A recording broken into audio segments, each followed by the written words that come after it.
Barchalarga assalomu alaykum. Sizlar bilan har doimgidek Rainbow. Bugungi videorolikimiz ko'pchilik so'ragan video, ya'ni YouTube'da telefon orqali stream qilish.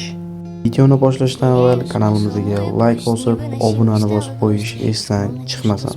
Chunki biz tez orada 2000 ta obunachiga ega bo'lamiz. Siz like va obuna bosgan bo'lsangiz, qanunda biz boshladik. Men foydalanadigan ilova bu Prism Wire hisoblanadi. Reklamaga kelganimizda sizlardan Google account so'raydi, ya'ni YouTube bor, o'sha YouTube kanaliga ochilgan Google accountni kirishingiz kerak. Keyin mana bu yerdan sizlar streaminglarni shorts ko'rinishida yoki katta ekranda olib borishingiz mumkin.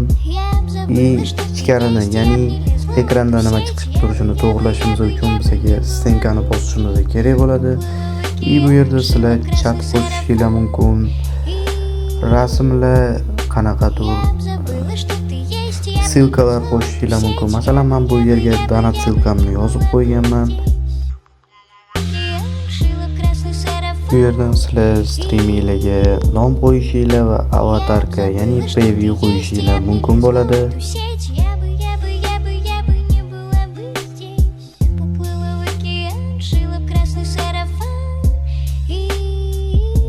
Hamma narsani qilib bo'lganimizdan keyin nachar streamni bosamiz va bizani streamimiz yonadi. Bu yerda esa sizlar ishinglar chiqib qolsa streamni pauza qilishingiz mumkin. Videomiz foydali bo'lgan bo'lsa, kanalimizga obuna bo'lib, like tugmachasini bosib qo'yishni esdan chiqarmang. Videorolikimizni yakunlaymiz. Hammaga rahmat, sog' bo'linglar, salomat bo'linglar.